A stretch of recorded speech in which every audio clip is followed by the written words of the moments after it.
Bonjour, bienvenue sur diversité.be. Aujourd'hui, nous sommes ravis de recevoir Ludovic Mohamed Zaid. Bonjour Mohamed Ludovic Mohamed, Bonjour. vous êtes imam à la mosquée de Marseille. Vous êtes donc responsable d'une mosquée inclusive. Parlez-nous un peu de ce que vous y faites et comment se déroulent vos prêches dans cette mosquée. Euh, Merci de me recevoir. Donc, je m'appelle Ludovic Mohamed Zaid, j'ai 44 ans. J'ai étudié la théologie en Algérie, ensuite les sciences sociales, les sciences humaines en France. Et aujourd'hui, après avoir fondé une mosquée inclusive où tout le monde est le bienvenu à Paris en 2012, la première mosquée inclusive d'Europe, j'ai fondé à Marseille, il y a 5 ans, l'Institut Calem. C'est un institut où on peut avoir des activités spirituelles, mais pas seulement, des activités aussi conviviales, des ciné-débats, des activités culturelles. On fait principalement de la recherche, de la publication, de la formation d'imams progressistes, qui sont ouvertes à tout le monde aussi, et de l'accueil de personnes précaires, voire principalement de migrants LGBT, donc des personnes lesbiennes, gays, bi ou trans, qui ont Mhm. fui leur pays, l'Afrique du Nord, l'Afrique subsaharienne ou le Moyen-Orient, en raison des discriminations d'État qu'ils subissaient dans leur contexte local. Ok. Peut-être qu'on pourrait déjà commencer, puisque nous avons un petit peu de temps et que notre ambition, c'est aussi de vous faire connaître, hein, et de pouvoir présenter vos combats et votre démarche. Peut-être peut-on commencer par le début, c'est-à-dire par votre enfance en Algérie. Vous êtes né à Alger. Racontez-nous un peu comment se sont passées vos premières années en Algérie, et puis surtout la manière dont vous avez découvert la religion et votre envie d'en faire presque un métier, je dirais, en tout cas de pouvoir voilà la diffuser. Comment ça s'est passé dans les premières années de votre vie à Alger? C'était une période assez extraordinaire pour moi parce que je découvrais la spiritualité par le biais du mysticisme soufi de mes grands-parents du côté paternel surtout. Donc j'ai très vite été attiré par la prière, la méditation, l'apprentissage du Coran par cœur et tout ça à la madrasa. Donc pendant près de 5 ans, j'ai étudié les sciences théologiques islamiques. Et c'était le début aussi de la guerre civile, malheureusement. Donc en 95, on a quitté l'Algérie. Mais j'ai toujours gardé en moi cette envie, non pas d'en faire un métier, parce que pour moi, c'est le fait d'être imam, théologien, c'est une fonction, c'est pas un statut. Donc je ne suis pas imam, mais de temps en temps, je fais, comme disent les jeunes, je fais le job parce que je sais que ça répond à un besoin de nos communautés en termes de diffusion de cette représentation de l'islam comme une philosophie de vie qui nous inspire de l'humanisme, de l'empathie, de l'universalisme, du dialogue interreligieux, intercommunautaire, et de déconstruire aussi par la même occasion, en utilisant du coup les sciences sociales, les sciences humaines, cette représentation, comme quoi l'islam est fasciste, l'islam contrôle nos identités, nos sexualités, notre façon de vivre, notre façon d'interagir avec les autres. Pour moi, c'est pas ça l'islam. Pour moi, l'islam, c'est avant tout les musulmans et les musulmanes, et ça doit être basé sur le bien-être des individus et des communautés qu'ils composent, et non pas sur une idéologie préconçue, toujours tous sur la même ligne, sinon tu n'es pas un bon musulman, tu n'es pas une bonne musulmane. Ça, j'en suis sorti à l'âge de 19-20 ans, et j'en suis jamais revenu en fait. Oui, d'ailleurs, vous avez étudié, vous avez fait deux doctorats, je pense, un doctorat en anthropologie et un second en psychologie. Donc, ça vous a permis aussi peut-être d'aller plus loin dans votre réflexion. Mais justement, en Algérie, j'avais lu quelques articles vous concernant, et nous-mêmes sur diversité.be, nous avons rédigé un article évoquant votre parcours. Vous disiez à un moment donné dans une interview que vous aviez dû choisir entre le salafisme et les frères musulmans, et que finalement vous trouviez dans le salafisme peut-être c'était plus proche de vous à l'époque idéologiquement que les frères musulmans qui étaient peut-être beaucoup plus politisés. Expliquez-nous un peu comment, quand on a 16 ou 17 ans, on choisit de faire partie d'un mouvement plutôt que d'un autre. Ah, c'est sûr qu'en Algérie, dans les années 90, le choix était assez limité. Donc effectivement, d'un côté de la mosquée, c'était assez séparé. Il y avait les salafistes, de l'autre côté, en général, dans toutes les mosquées d'Alger, il y avait les frères musulmans. Et moi, ce qui m'intéressait, non, je pense pas que ça soit l'idéologie. À l'époque, à 12 ans, j'en étais pas là. Mais c'était plutôt la connaissance et la maîtrise des textes qui est beaucoup plus euh, présente Mhm. dans la formation proposée par les salafistes. Et c'est quelque chose que je ne regrette pas du tout parce que ça m'a vraiment permis de mieux déconstruire du coup les représentations les plus patriarcales, misogynes, antisémites et homophobes, transphobes de ces idéologies qu'on appelle le wahhabisme, le salafisme, euh, depuis l'intérieur de cette tradition, plutôt que de faire comme certains collègues, et c'est déjà très bien, hein, mais de le faire de l'extérieur seulement en utilisant simplement les outils des sciences sociales, des sciences humaines. Donc, dans mon doctorat de psychosocial, j'ai essayé de comprendre tous les mécanismes sous-jacents à l'ensemble des idéologies fascistes à travers l'histoire moderne et postmoderne, en dépit de la culture et de la religion. Donc c'est quelque chose qui n'est pas culturel, c'est pas l'islam ou la culture arabe, parce que ça évolue, ça change, qui serait la racine de tous les mâles, mais du coup ça se diffuse par la suite dans la culture, même si la façade peut être verte, rouge, brune ou bleue.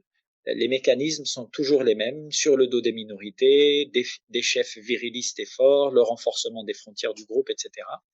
Et dans ma thèse d'anthropologie du fait religieux, j'ai été à la rencontre de personnes qui se disent progressistes, qui ont une représentation inclusive, mystique et philosophique de l'islam, pour en savoir plus sur la façon dont eux et elles aussi, de plus en plus nombreuses, construisent une représentation du lien à la religion, à la tradition, à la laïcité aussi, à la République, beaucoup plus apaisée et beaucoup plus affirmée tout à la fois. Alors aujourd'hui, on vous voit évidemment très apaisé disons, très en phase avec vous-même, mais ça n'a pas toujours été le cas. Vous dites aussi qu'à l'adolescence, quand vous avez découvert votre homosexualité, ça a été évidemment pour vous peut-être pas une épreuve, peut-être que le mot est mal choisi, mais en tout cas, il fallait pouvoir vivre avec ça et que vous avez dû choisir à un moment donné de renoncer, peut-être pas à la foi, mais en tous les cas à la poursuite de ce que vous étiez en train de commencer dans votre recherche de spiritualité. Racontez-nous aussi peut-être cette période, vous aviez 17-18 ans, quand vous avez réalisé réellement que votre homosexualité était quelque chose avec lequel vous deviez vivre et qui n'était pas quelque chose que vous pouviez transformer, parce que vous dites aussi, vous aviez à un moment donné voulu transformer cette tendance sexuelle, mais qu'elle elle est en vous, elle vous habite, elle vous compose. Comment ça s'est passé justement à cette période-là? Alors je sais pas si on pourrait dire que j'ai essayé de la transformer, je l'ai refoulée inconsciemment. Et à partir du moment où j'ai commencé à en prendre conscience, j'ai regardé notamment une émission à la télé, je me souviens en 94-95, je pense, c'était émission satellite française avec deux hommes qui militaient à l'époque pour ce qui est devenu en France par la suite le PAX, contrat civil entre personnes de même sexe. Et donc c'est la première fois que j'entendais le terme homosexualité. Ça, c'était haram, c'était chouma, c'était tabou, on n'en parle pas, mais on ne le nommait jamais vraiment. Donc à partir de ce moment-là, j'étais à la fois très content parce que je me suis dit, je suis pas tout seul au monde. Donc c'est pas quelque chose d'anormal. Il y a même des gens dans d'autres pays qui cherchent à se faire reconnaître et respecter en étant comme moi. Et en même temps, j'étais quand même un peu stressé parce que je sentais qu'effectivement ça passerait pas.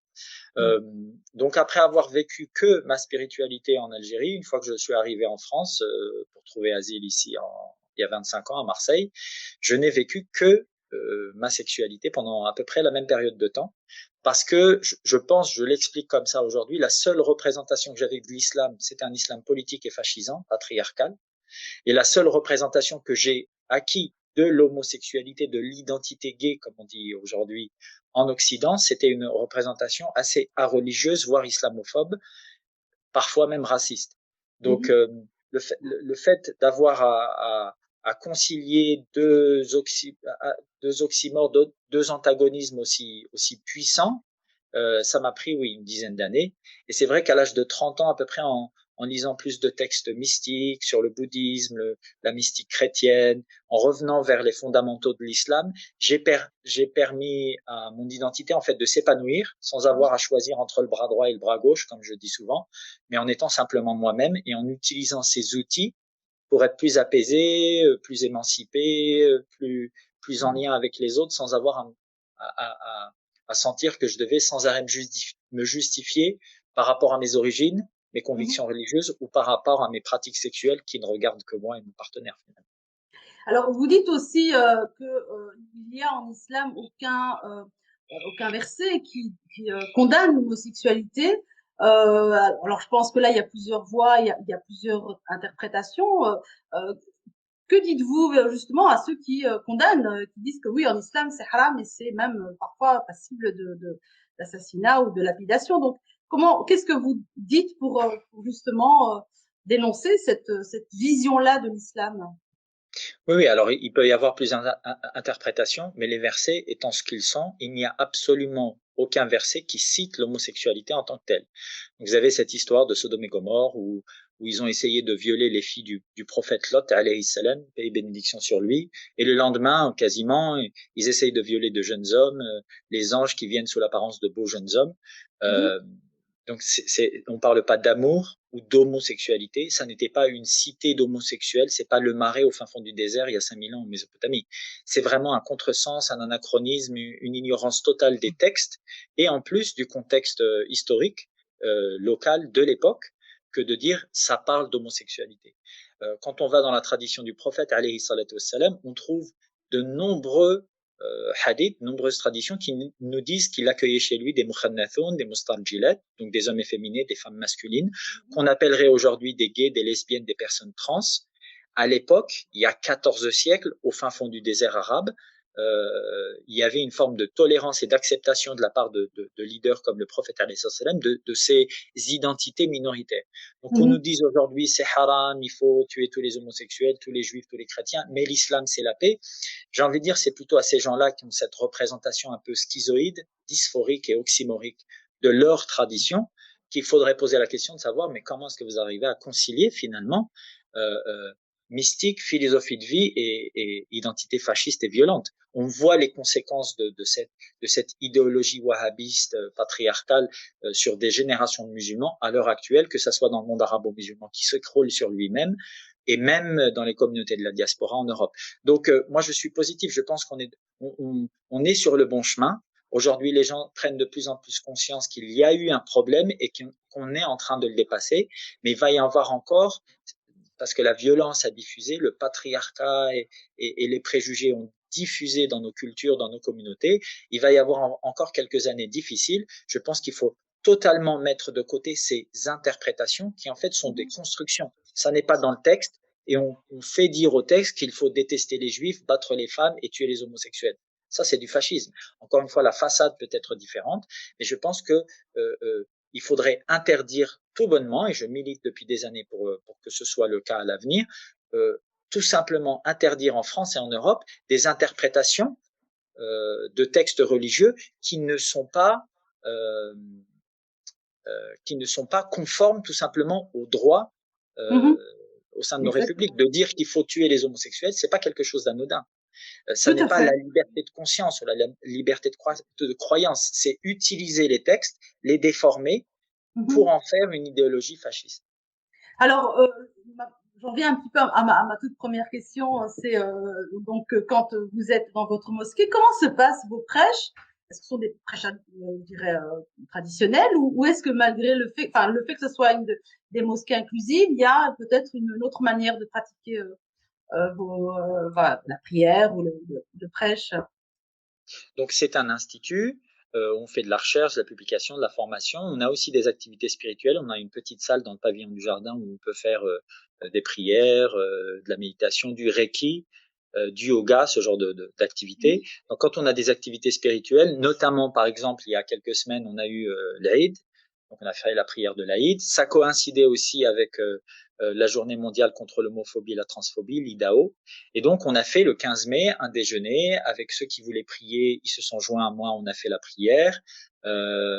On a fait un ciné-débat. Les associations membres de notre réseau ont présenté leurs activités à l'heure actuelle sur la région de Marseille. Donc, j'ai envie de dire que la seule différence dans la liturgie, il n'y en a pas finalement. Dans la pratique de la foi, dans les, les pratiques spirituelles, il n'y a pas vraiment de différence parce que je veux dire, on ne va pas réinventer la tradition et c'est une tradition qui me convient tout à fait, avec laquelle j'avais pris de la distance, comme je l'ai expliqué plus tard, et ensuite j'y suis revenu d'autant plus apaisé parce que j'ai compris qu'en fait l'islam c'est pas la politique, c'est pas le fascisme, c'est pas le Mhm. patriarcat, donc ça, il n'y a pas vraiment besoin d'y toucher. Nous nous prions comme tous les musulmans peuvent prier, Ramadan, etc. L'interprétation qu'on fait de ces pratiques est peut-être plus mystique et les activités que l'on a à l'Institut sont plus inclusives. Donc elles sont ouvertes à tous, que vous soyez musulman ou pas, que vous soyez pratiquant ou pas, vous êtes le bienvenu ici. On ne va pas commencer à vous juger ou vous mettre de Mhm. côté simplement parce que vous n'êtes pas d'accord sur Mhm. tout. En fait. Justement, alors vous avez donc créé cet institut. Comment est-il reçu aujourd'hui? Bon, vous êtes à Marseille quand même, enfin, la communauté musulmane à Marseille est très importante. Comment se passe votre quotidien? Est-ce que vous êtes maintenant, je dirais, dans accepté, ou vous avez encore de temps en temps des gens qui ont à votre égard de l'animosité, même peut-être même de la violence ou des menaces, ou pas? Ben, je pense qu'il y a 10 ans, quand on avait créé une première structure sur Paris en 2012, c'était la première du type en Europe. Donc ça a peut-être choqué beaucoup de gens. Peut-être qu'on n'était pas assez conscient de la portée de cette, de cette petite révolution en fait au sein des communautés musulmanes en Europe qu'on avait entreprise. Mais on pensait que ça répondait vraiment à un besoin. Ça a été le cas parce que ça continue aujourd'hui. C'est vraiment un mouvement qui est représenté un peu partout dans des communautés en Europe de l'Ouest qui se sont saisis de ce genre d'outils épistémologiques et logistiques pour mettre en avant les besoins de leur communauté et une interprétation véritablement apaisée, inclusive et universaliste de leur islam. Donc voilà, on a beaucoup communiqué, beaucoup travaillé, on a beaucoup collaboré avec tout un tas de structures pour être visible et expliquer qu'on n'est pas là pour détruire l'islam ou le salir, mais bien au contraire pour, entre guillemets, nettoyer les représentations islamiques de toute trace de fascisme et de violence. On y contribue en tout cas. Euh, et aujourd'hui, ça se passe plutôt très bien. À Marseille, on travaille, que ce soit à travers l'université, des études en ce qui concerne avec des collègues sociologues en ce qui concerne les formations qu'on prodigue aux imams et que d'autres mosquées, d'autres madrasas, d'autres instituts à Marseille et ailleurs en France prodiguent à des imams, que ça soit la préfecture, avec le président Macron, il y a eu depuis des années, tout n'est pas parfait, mais en tout cas, les gouvernements successifs en France et ailleurs, je pense, ont commencé à prendre conscience du fait qu'il faut intégrer les musulmans à la République, tout simplement à 100% et pas les laisser de côté. Et donc, les choses avancent dans le bon sens, je pense. Donc, on se rencontre au moins une fois l'an avec des responsables religieux musulmans à la préfecture pour discuter de l'islam de France, de comment aller de l'avant, de comment lutter contre la radicalisation et le racisme et l'islamophobie en même temps, sans concession sur les droits humains et l'intégration. Donc, non, par rapport à il y a 10 ans, enfin, moi, jamais j'aurais cru que ça aurait pu aller aussi vite, aussi loin. Donc, les choses, Et parfois, c'est de sont manière dramatiques. internationale, parce que vous parlez de la France, mais comment ça se passe ailleurs? Alors, dans les pays anglo-saxons, je sais qu'ils sont aussi très avant-gardistes sur ces questions. Quel est votre écho des pays, on va dire, du sud de l'Europe, et voire même au-delà, en Afrique et peut-être en Asie? Tout ça est encore très tabou, évidemment, hein, dans ces pays. C'est un mouvement international, comme vous l'avez très bien dit, et je pense qu'en Afrique subsaharienne, au Moyen-Orient et en Afrique du Nord, en Algérie par exemple, avec un pays que je connais très bien, bien sûr, enfin que j'ai bien connu parce que ça a beaucoup changé ces 20 dernières années, mais avec le Hirak, on voit que la jeunesse et que la population est encore très éduquée, très affûtée sur cette question de liberté, liberté d'expression, liberté Mhm. sexuelle aussi, liberté de croyance ou pas. Et ces libertés fondamentales ne sont toujours pas respectées dans certains de nos pays africains et moyen-orientaux, d'anciennes colonies qui sont des pays encore très jeunes, en devenir. Et c'est là que le bas blesse, c'est là la racine du mal, en fait. Vous C'est le sentez manque des de. soubresauts, vous sentez quand même qu'il y a des choses qui se passent qu'on ne voit pas encore peut-être nous de manière très visible, mais Non, mais ça fait parce que 10 ans qu'on voit finalement, des soubresauts avec les printemps arabes qui se sont transformés en démocratie embryonnaire en Tunisie. En Tunisie, il n'y a pas de pétrole, il n'y a pas de canal de Suez, il n'y a pas de conflit israélo-palestinien. C'est un pays où la population est très éduquée depuis le 19e siècle, les écoles s'adhèrent. Donc, il y a un contexte. Je veux dire, l'ignorance, la violence, le fascisme, ça se construit malheureusement parfois et ça se déconstruit aussi quand on a la volonté politique et qu'on met les moyens. Donc, je pense vraiment que c'est certainement pas une question de culture ou de religion. Ça, c'est ce qu'on disait avant 2011. la révolution de Jasmin en Tunisie, mais la révolution de Jasmin et tous les autres mouvements citoyens dans tous les pays arabo-musulmans et au-delà ont vraiment démontré que les peuples dits arabo-berbéro-musulmans, africains, moyen-orientaux sont tout en temps épris de liberté et de tolérance et de vivre ensemble et de laïcité finalement que n'importe quel autre peuple. Le gros problème chez nous, c'est le fascisme, le patriarcat, le totalitarisme. Mais ça, malheureusement, comme dans toutes les sociétés, les premiers à souffrir de cette injonction à l'ultra-normalisation qui vient d'en haut, c'est le peuple. Exactement. Mais votre combat, évidemment, est un combat noble parce que l'homosexualité existe dans toutes les communautés, dans toutes les religions. Et je crois il est vraiment temps, en effet, de pouvoir libérer la parole, ce que vous faites de manière très intelligente et d'à propos. J'ai une toute dernière question parce qu'évidemment, le temps nous presse un peu. Vous savez que la question du voile aujourd'hui, ça fait 30 ans, j'allais dire aujourd'hui, mais non, ça fait 30 ans que le problème, enfin, que la question est posée. En Belgique, nous avons de nouveau eu un débat sur ces questions-là. Qu'est-ce que vous en pensez, vous? Est-ce que pour vous, la question du voile est une vraie question ou est-ce que c'est juste l'arbre qui cache la forêt? Vaste question. Alors, comme vous l'avez vu, je ne m'identifie pas en tant que femme et je ne porte pas de voile. Je ne sais pas si j'avais été une femme. Vous êtes un représentant religieux, donc. Ce que j'aurais fait. Non, non, bien sûr, mais c'est quand même important de rappeler que je ne suis pas une femme et que c'est aux femmes de s'exprimer avant tout sur ces questions-là. Moi, aujourd'hui, je m'habille de manière traditionnelle. Parfois, je me couvre la tête aussi. Pour moi, ça n'est pas islamique, c'est traditionnel. Donc, ça fait partie de la culture, mais pour moi, l'islam, encore une fois, est une philosophie de vie. Donc quelqu'un me dit je m'habille en habit traditionnel, que ça soit avec une kippa islamique, kolonsoua, un voile ramis ou autre, ça ne me pose absolument aucun problème. Qu'on vienne me dire que tout le monde doit s'habiller de la même façon dès qu'on devient musulman, changer son prénom, etc., ça devient du fascisme, c'est-à-dire un faisceau identitaire, il faut tous être pareil. Donc j'ai envie de dire, moi, ma position en tant que religieux, si je puis dire, elle est celle du juste milieu, j'espère. C'est-à-dire que c'est aux gens de décider comment s'habiller dans la rue, en tout cas.